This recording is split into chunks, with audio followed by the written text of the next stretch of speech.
Oh my God, an emergency podcast for a non-trade. What in the world? I'm J.E. Skeets, joining me here live on a Tuesday afternoon. It's the Bearded One, Trey Kirby. What's up, TK? Ayo to you. Ayo. Feels Wow. different to hit you with an AO when it's just one-on-one, It's not the same.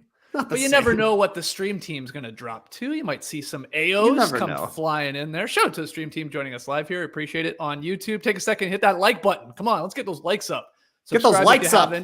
And get yourself an athletic subscription. Go to theathletic.com/no-dunks.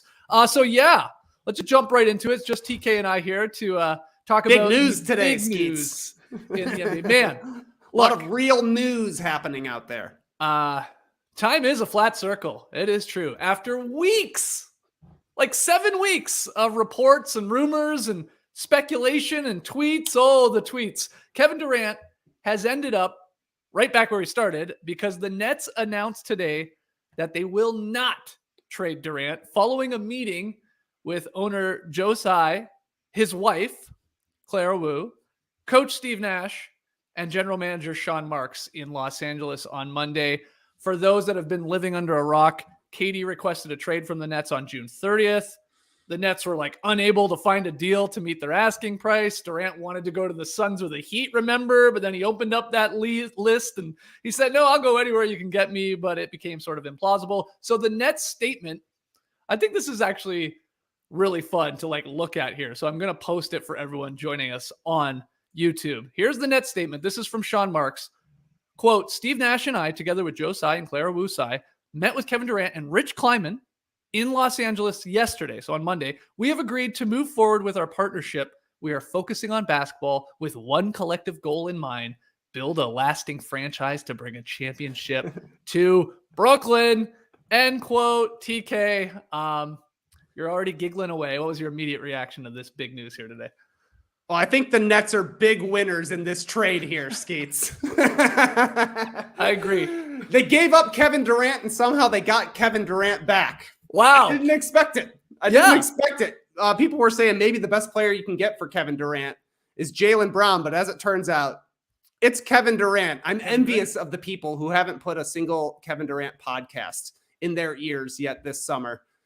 They could have just been living their beautiful lives completely unaware that Kevin Durant ever made a trade request, that people were ever making emergency podcasts, that people were doing hours and hours of content about a trade that ultimately never happened and never came close to happening. You could have just been living your life out there. Instead, us sickos are breaking down a potential trade for every single franchise in the NBA. But as it turns out, the Nets are the place to be, at least for now. For now. At least for now. For now. For me, I don't know that I totally am buying in on the fact that this is anything more than a negotiation tactic. I think it's as likely that Kevin Durant could be traded today as it could have been yesterday, despite the fact that they've come out and made this declaration, released this statement co-branded with the Brooklyn Nets and boardroom both. Yeah. I like to see that they got their branding in on it as well, but this is the same franchise that Kyrie Irving went one day, made a trade request. Next day, he signed his player option, and he is back as well. So I think that for now, at least, the Nets are on the same page, and that page is we aren't able to get back enough for Kevin Durant to the point where it makes sense trading him. I think the biggest line to me is in that very last line of the letter that they released.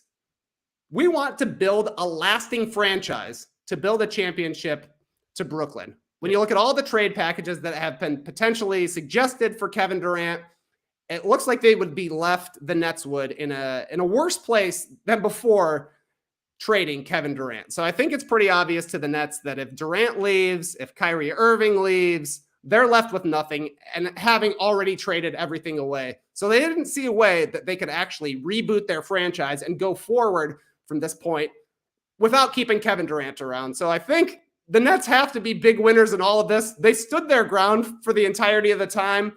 People can change, Skeets. We saw Kobe Bryant make a trade request once upon a time. The Lakers held firm because, much like the same situation, they couldn't find a trade for Kobe that would leave Kobe in a happy contending spot without And the Lakers are getting the same stuff back. Obviously, the Lakers were able to get things together. Kobe got a couple more championships. Winning heals all, but you got to do some winning if you're Kevin Durant now. So we'll see if he actually suits up for the Nets come the season, and we'll see how they look when they're out on the court. Yeah, Weird stuff. You're hearing the Kobe comparison a lot here today. I think even Woj was tweeting it, and on what would have been even the birthday of Kobe Bryant here today. He would have been turning 44 years old. So weird coincidence there, or KD being really KD about it. Who knows? But I don't remember, correct me if I'm wrong, when you take me back to 2007, I also don't remember Kobe saying, hey, get rid of the coach, get rid of the GM, or I'm out of here. Like that ultimatum, which happened. Like this happened 2 weeks ago. This guy is saying this, and they convince him otherwise, and they are at this meeting. Nash and Marks are. So like that part is the real strange dynamic to me. And like, I guess if you're a Nets fan, of course you should be happy today because you were never going to get a better package back, like you said, for KD. You should still be a little wary of him not waffling and changing his mind by, 48 hours from now, let alone a week or two, by the time we get to camp, even in 5 or 6 weeks. But that's got to be strange, right, Trey? Like, he has said, I don't want to work with these guys. Get rid of them. And Josiah says, no, I'm not doing that. And then these guys, I mean, I guess they swallowed a little bit of their pride. They're like, they're professionals. I get it. But like, that'd be a little strange and will continue to be strange, I think, moving forward. Yeah, I guess with Kobe, he just wanted Andrew Bynum gone, right? Because that was the young talent there, and they wanted to be able to replace that young talent with some more contending talent. Obviously, Bynum stuck around for the titles with the Lakers as well, but you can see the difference.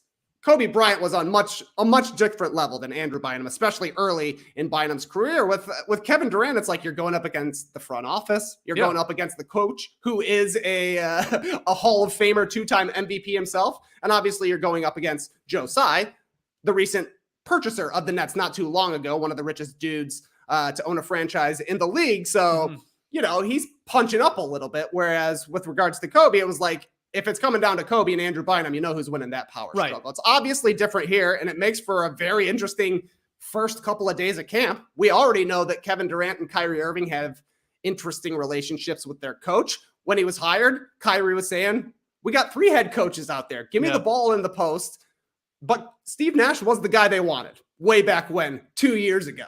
And now it feels like they don't want him, but they're okay with him being around. So, things may be a little bit smoothed over here, but I don't think one press release negates 2 months of the summer of drama hanging over their heads, not to mention the way last season ended for the Nets, not to mention the way the season went for the Nets last year. They've had a stressful couple of seasons here in Brooklyn, no doubt about it. So this helps.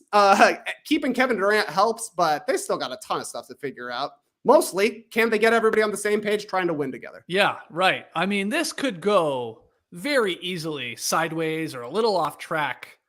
And is everybody walking on eggshells? Like, I mean, Nash in the front office and even other players on the team, because now you don't want to rock the boat. You don't want to say the wrong thing. You don't want to tweet the wrong thing that suddenly gets Kyrie or KD popping off. Like, this part, that dynamic is so strange to me. And I tweeted out, like, how long will Steve Nash even coach the Nets here? Like, if they start poorly, I think it could very easily be the Mike Brown situation with the Lakers, where it's like 5-6 games. Like if they were to start 1-4, whatever, like not even maybe like 500 after 20 games, where they're not living up to expectations. I just don't know how he would be able to keep his job at that point. I mean, I get Josiah and ownership and management like leaning into like, hey, we can't give all the control to the players. Like we do have to like have some people in charge that are like in their roles. But if he can't deliver, and I mean Nash, when I say they, like, then they would have to move off him. And then maybe that's when KD and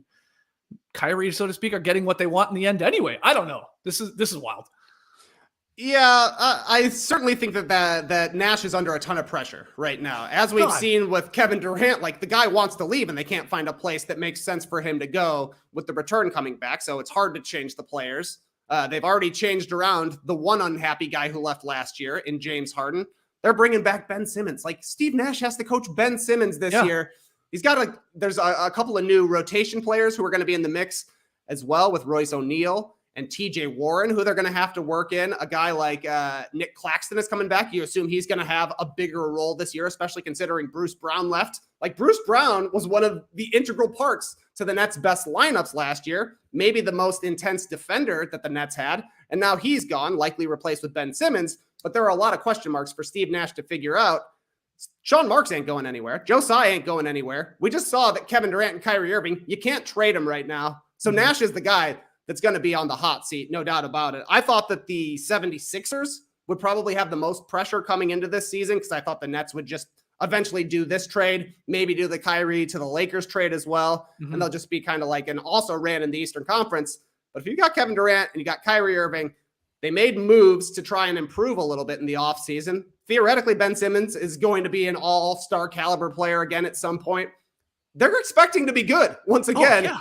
And they have a ton of pressure from their two superstars to their coach to everybody else down on the roster as well. They didn't handle the pressure well at all last season, and it could go just as poorly this year. Yeah, no, like, let's talk about the roster a little bit because you're right. On paper, it looks pretty damn solid. Your guards are Kyrie, Joe Harris, who would be back in this lineup, Patty Mills, Seth Curry, Cam Thomas. Your forwards, of course, now Durant, Ben Simmons, Royce O'Neal, TJ Warren coming off the bench. And then your centers, probably a little short in that department. But hey, this is the new NBA. Do you even need a center anymore? Claxton and let's say Sharp there as their centers. And there's a lot of talk about when are they going to get Cousins? When's Dwight Howard going to be on this roster? Whatever. So, yeah, I can see former Cavaliers teammate Tristan Thompson coming to Brooklyn. Sure. Oh, see him on the back of the tabloids every single weekend, Skeets. But yeah, it's going to be weird to see if all those guys play, and that's a big but. Where do they fall in the Eastern Conference to you? Is like that is that like the favorite in the East? Are they right there with the Celtics and Bucks? Step below them? Like, what do you think? I'm not going to get suckered again this year. I think I might have. I think I might have had the Nets in the finals the past 2 seasons in our preseason predictions, sure. And it ain't. I'm not going down that way again, Skeets, because there's just too much drama going around. There's too many questions to be answered, and that's without even factoring in anything that may happen in the next 2 months before the season starts. Let alone what's going to happen when they actually start playing basketball games and face whatever kind of adversity they face during the season. You look at a team like the Celtics, who have been together for 5 seasons, basically, with their core. You look at a team like the Bucks, the same. They've been together 5 seasons, won a championship, have one of the greatest players in the league. Both of these, or all 3 of these teams do. They have some of the greatest players in the league, but the continuity, the chemistry that Boston and that Milwaukee have, I think is going to set them far ahead of the Nets. The Nets are going to still continue to be a team that says, we're going to roll the balls out there because we will likely have more talent. Maybe that's true, but it didn't pay off at all in the in the playoffs last year. I know Lee's pretty down on Kevin Durant. I still think he's one of the 2 or 3 best players in the league, but sometimes that doesn't matter when you come up against a team that really knows how to focus and win together. Yeah, there's already a lot of talk if Nash is to get off to a slow start and they move off from him, or maybe he just gets tired of all of it and he has a breaking point. Who knows? I guess that's in play. Everybody's saying Mark Jackson would be coaching the Brooklyn Nets. I see Amelia here saying Mark Jackson as coach of the Nets would maximize the drama, and we're getting into bad Shakespeare territory here. I love it. Can the vibes on a team be so bad that they turn back around to being good vibes? Because if so, the Nets are well on their way to getting some of the worst vibesmen in the league. So I would think that bringing Cousins in, that's a must at this point. Bringing in Tristan Thompson, guys who just everybody in the locker room hates them by the time the season is over. Get as many of those guys as you can, and maybe eventually you'll turn back onto the right path. I think you're right. I think you're onto something. The secret is everybody has to have bad vibes. Like, that's everybody has to be pissed off and upset about something different every day. You can't have like optimistic, good vibe guys. Then it gets all. If everybody's on the same page, which is like everybody's always pissed off, or you never know what temperament they're going to be, but they're still incredible basketball players. Yeah, maybe it does work. Maybe that's the new plan here to build this lasting legacy here in Brooklyn. It's crazy. So you think just mainly continuity, and of course the who really knows. And let's be honest too, Steve Nash may not be a good coach. I don't even think we have any idea if he is, really. I think some Nets fans would say he's not. Trust me, I watch a lot of Nets games. He makes a lot of weird decisions. I get that. But look what the guy has had to go through here. It's not a great fair shake to the start of an NBA coaching career. So like, if everybody plays here, like, let's see the X's and O's. Let's see how he operates with this type of squad. I'd like to give him some benefit of the doubt there, let him get a chance, small chance, but maybe he sucks. and I think they're going to have a short window with him. I think they have to. I'd call it 20 games, like see where they're at. And if it's like a classic, like 10-10 or like even worse, I think that's probably unlikely because if they're out playing, they're damn good, but he would be gone. And then hell yeah, bring in Mark Jackson. Let's do it. Why not? Why not? At that point, 100%. Yeah, everybody coming away here in the stream team. You guys were having hearty arguments before we even started up the stream about especially Kevin Durant, his standing sort of in the league and winning championships with Steph and not being able to do it so far on his own. But this guy, man, like he waffles. And you're sort of right. I think you're dead on. Like, this is good now. I think if you're a Nets fan, you should be happy. I want to reiterate that because, again, you want these guys playing on your team. But who's to say that the start of training camp, if not before, like he changes his mind, or it's just a sour vibe. Like they just, by all accounts, I think it was Nick Friedman. Like it just was garbage to play for this team last year, to be in that locker room, to be around that squad. Like no one's going to want to run that back again. I know we joke about all the bad vibes, but you can't do that. James Harden asked that. James Harden is like, get me out of here. This is too crazy for even me. And people were like, ooh, you know what? Harden's right. Even though he just pounded his way out of a previous franchise, at least the guy's right. He's going to a nice, stable place, Philadelphia, where the vibes are always great. And everybody gave him a round of applause. That's how weird it was for the Nets last season. But honestly, like this is best case scenario for Brooklyn. And for at least this year, I do think it's probably best case scenario for Durant if he wants to reestablish himself where he really is as a player, talent-wise. Because talent-wise, when he's healthy, when he's playing, when he's in a rhythm, there was that stretch during the season last year where it was basically KD and 4 dudes off the bench, and he was playing 42 minutes a night and balling and like, I never want to come out. And that was awesome to watch. He's that kind of a player, no doubt about it, but the reputation for him right now is all about trying to perfectly craft the super team and get to the exact place he wants. He's on a decent team right now. KD and Kyrie, great start. They've got a little bit more balance, it feels like, with defensive players, with the more size they're going to have. They're still going to run into problems with specifically Giannis and Joel Embiid. Huge guys, but you know what? Those guys are MVP candidates. Everybody has a problem with them. But this is the best team I do think that Kevin Durant could have ended up on. Like, it could have happened with Boston, right? The trade could have happened. Jaylen Brown for Kevin Durant, throw in pieces here and there. That would be a really good team, but you would have to destroy a lot of the franchises that KD was looking at for him to get traded there. And if that's the case, they're not a great championship contender. I don't know that I think the Nets are totally a championship contender, but you can't rule them out. That's how good KD and Kyrie are. So some wins, win a playoff series, stay competitive. Like everybody was riding high on the Nets after they lost to the Bucks by a toe, right? Like everybody's saying they could have been the champions. They could have easily went to the finals just like the Bucks did. The team is not too different at this point. So you just got to get your head down. You just got to play basketball and you got to win. And maybe the perception changes a little bit.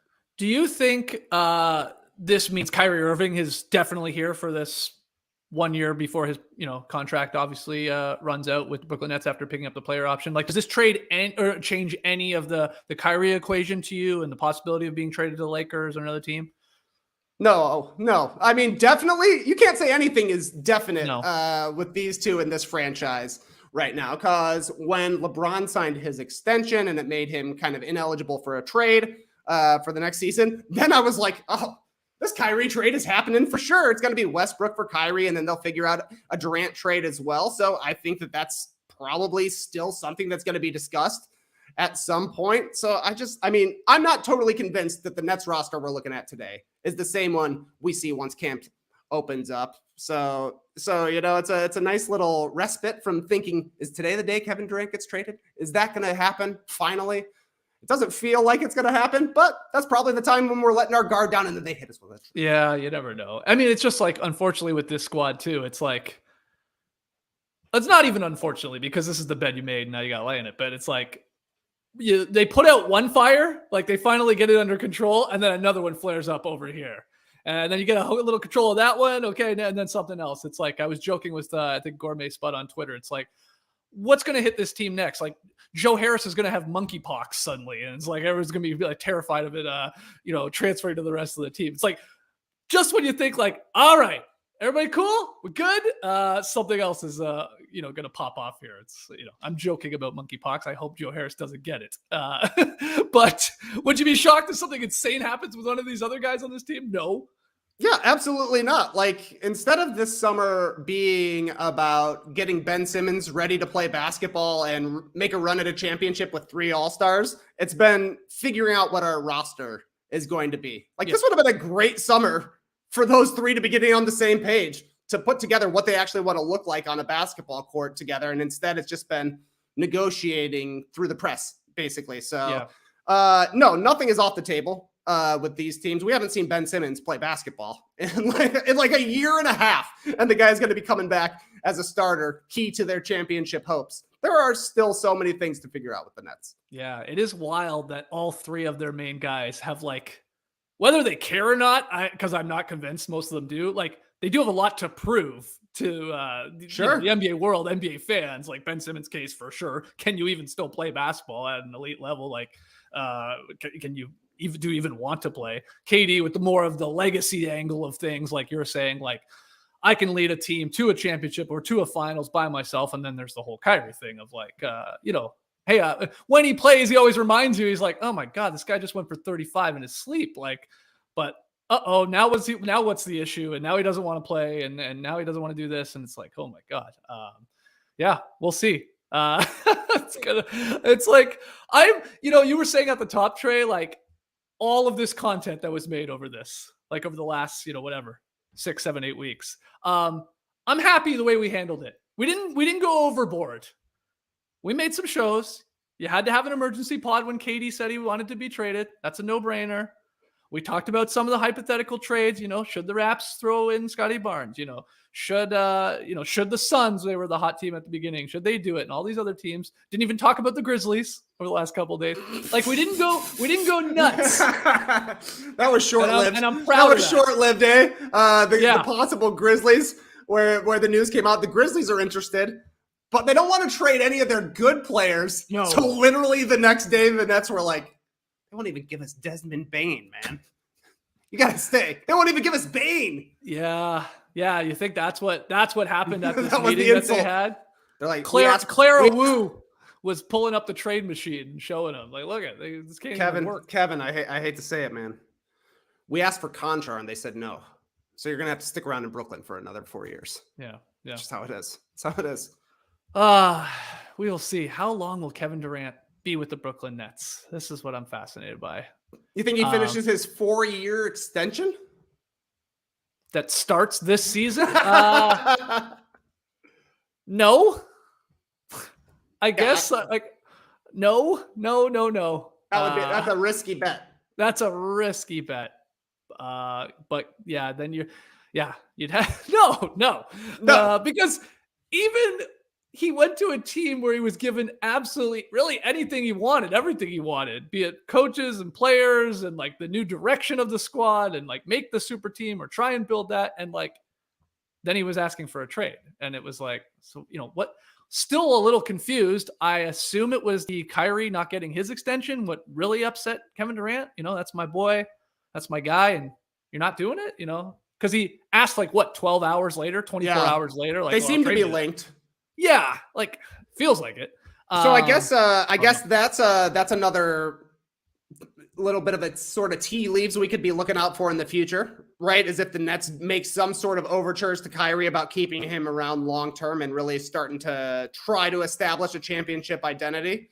If that happens, I guess you're probably feeling a little bit more confident about KD finishing out his contract with the Nets, but we shall see if anything along those lines happen, because it definitely feels like they are still bonded. They are still linked together. So if KD is really serious about sticking around long term in Brooklyn, then I would have to imagine that Kyrie is part of that as well.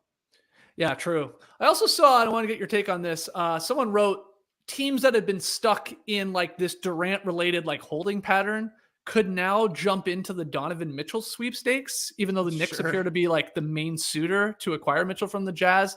Do you agree with that? Again, that's not me saying that. I read that. I think it was the Sporting News. Do you buy that at all or no?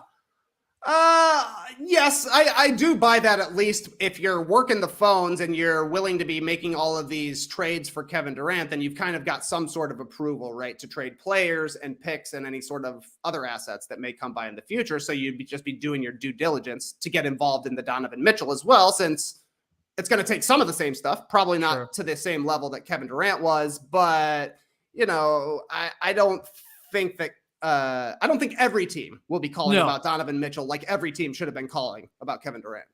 Yeah, because like even when you start going through the teams, like there is a difference first off between Kevin Durant's level of play still in the NBA and then Donovan Mitchell. Like it's still a bit of a gap. And like I don't see like obviously the Suns. I guess the Heat maybe be one of those teams. I don't think the Raptors are in Donovan Mitchell's sweepstakes by any means. I don't think a team like the Pelicans, the Grizzlies, no. It's like I'm trying to think of some of the other Sixers, no. Like there's a lot of other teams. Literally the only team that made me think of it, Skeets, I feel like the Wizards have sort of been like the very last team linked to both of these guys. And like if they're striking out on Kevin Durant, sure, go after Donovan Mitchell. Why not? Sure. I guess I never really truly believed the Wizards were ever in the Kevin Durant sweepstakes by any means. No, but it was nice to see their name, Yeah. So we will we'll wait and see with Donovan Mitchell. I think most people still think if it happens, it will be to the New York Knicks. I know I guess the latest is Evan Fournier, Obi Toppin, and was it 5 total picks, 2 of them being first round picks? I think that's the latest trade package we've heard possibly presented there to Danny Ainge in Utah, which I understand why they turned it down. Yeah.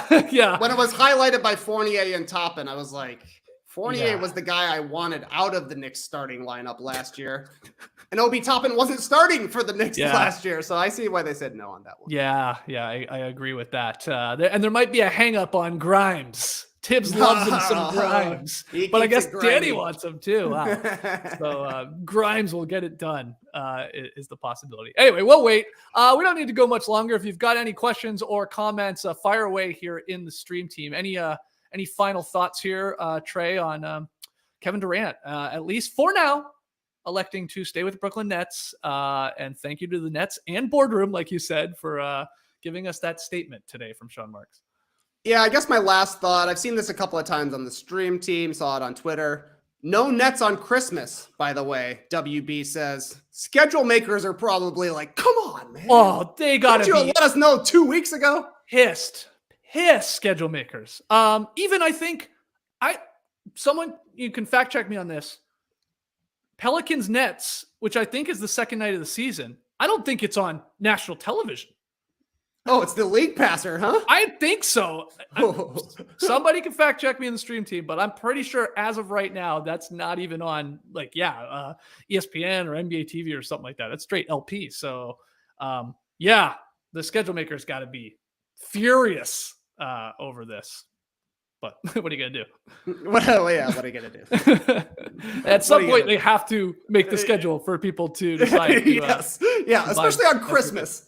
Will they? Would they?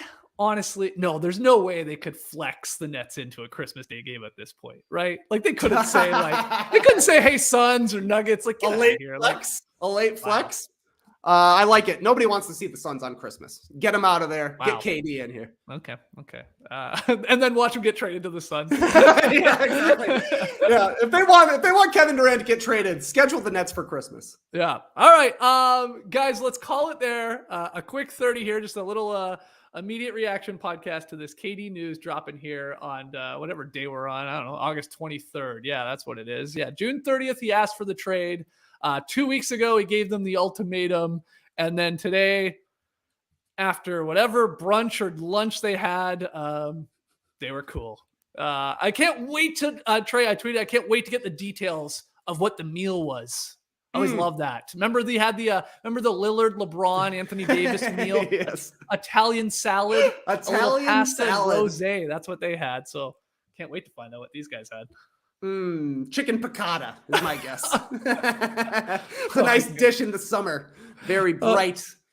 Love this comment. We'll wrap it up with this. Rude Dog jumping in the stream team. Thank you for the emergency podcast about nothing. Yeah, this felt like a Seinfeld episode, really.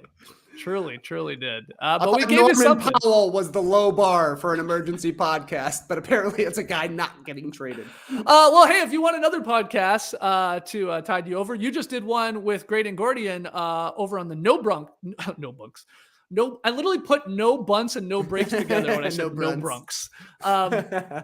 No Breaks, our F1 podcast. You and Graydon talking to J.R. Hildenbrand. Is that his name? That's right. J.R. Hildebrand. This guy's awesome, man. He's driven like every sort of race car there is. He's an Indy car driver by profession, but he's like tested in Formula One cars. He's done rally stuff. He's done Le Mans. He was awesome to talk to. We're going to have him back on at some point in the future to talk about Days of Thunder. It's one of his favorite racing movies. Oh, wow. I love Days of Thunder. I might have to jump on that one. There we go. Yeah, I've seen that a couple times. Okay, so go check out the latest No Breaks. It just dropped. I mean, these guys recorded, an hour or so ago, and I know JD just got it up. So go check that out. Sounds like a fun podcast with JR there. And then tomorrow here on No Dunks, we have an Is This Good? Hey! You and I are in the studio to debate whatever topics Matty O has in store for us on a new podcast of Is This Good? And then on Thursday, I think Lily and I are going to do something really weird and fun. We're going to talk about NBA Jam duos. Oh! And we're going to try and build one for each team. But the little twist is you have to have a current player and then a legend. And I got some other rules, like you can't have Shaq can't be on the Magic and the Lakers or something like that. You can only have one franchise and blah, blah, blah, blah, blah. And you got to try and build a team that's sort of like a guard and then a big. So I'll get into that with Lee in theory on Thursday on No Dunks. But lots of good stuff here coming for you still in the summer. I'm looking forward to that NBA Jam one. My question was going to be, are you allowing Michael Jordan and Charles Barkley to be chosen? That's a good question. Well, what do you think? You decide. You're the MJ fan. No, I don't think so. I don't think so. So just because they were not ever cleared in any NBA Jam series, I believe, that they shouldn't be allowed on my list. Okay. Well, hold on. Ruthless.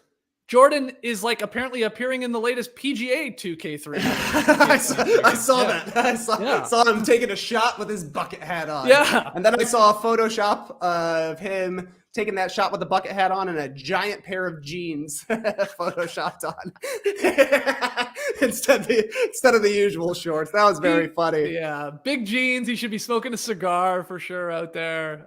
Okay, well, NBA Jam has big head mode, but I heard you can activate big jeans mode in this new golf game. Jam on a couple of buttons, press up and down. I never knew any of the codes, but I always tried to put them in. Oh, yeah. The actual arcade. And sometimes they pop on. You're just like, oh, okay. I got look at this cool big head. Cool. I can play with Bill Clinton suddenly. That's awesome. Anyway, all right. Is This Good tomorrow? The day after that, some NBA Jam hilarity with Lily, and check out No Breaks. All right, Clipper Bro. You heard it here first. Have a great time. Turn up. Love you guys. Awesome. You got a quote? Thanks for joining us. And remember, go Chicago Sky. Win that game 3. Good luck. You could stay, ooh, every day.